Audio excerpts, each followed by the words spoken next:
Any questions before I move on?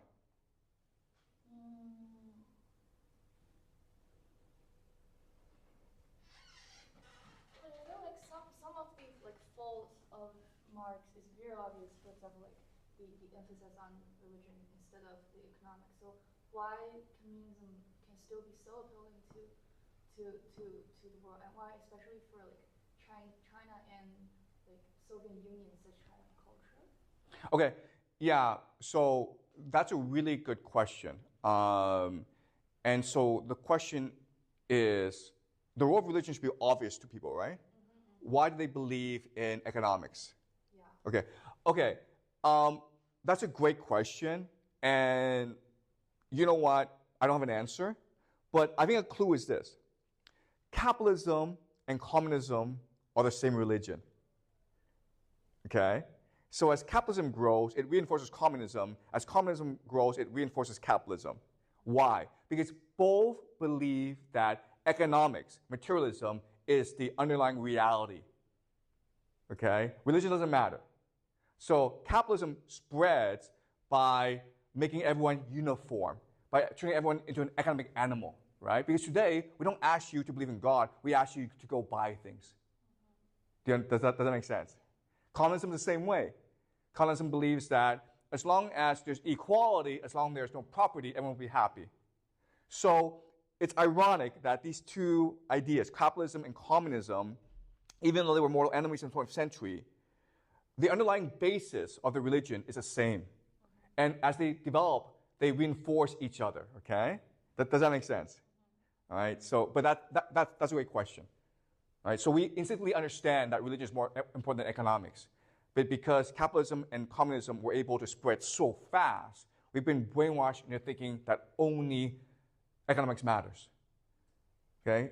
So, for example, when you read the newspaper, it's always, what's the GDP this year? What's the employment rate this year? What's the inflation rate this year? What's the price of eggs this year? It's never, how do people feel spiritually? How are people religiously? Okay, it's never about your psychology. It's never about your spirituality. It's always about how much money do you have. Okay? So communism and capitalism together conquer the world. Okay? Does that make sense? Yeah. Okay, great. Any more questions before I move on? But why especially this kind of strategy is fit for China or Soviet Union, but not being accepted by the Western world?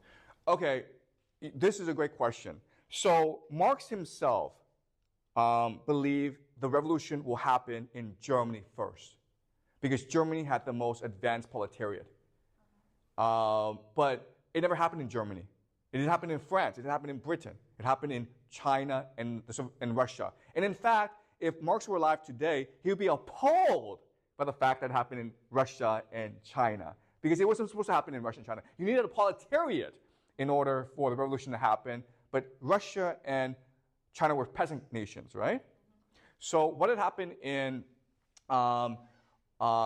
Russia and China? Okay, the main reason is this, and we'll go more into this next week, okay? The main reason is this, because the communist revolution was not a communist revolution. It was a peasant revolution with the veneer of communism.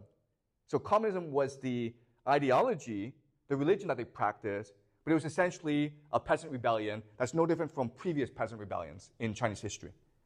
Okay, does that make sense? All right, but I'll explain this later on. All right, great, but great question. And any more questions before I move on? Great.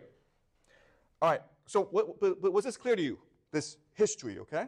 All right, good. And it's very important because it really helps you understand the world we live in today. Because even though Marx's theory of history is wrong, his understanding of capitalism is perfect, okay? And it really helps you think about why things are happening the way they are today, especially the constellation of wealth. All right.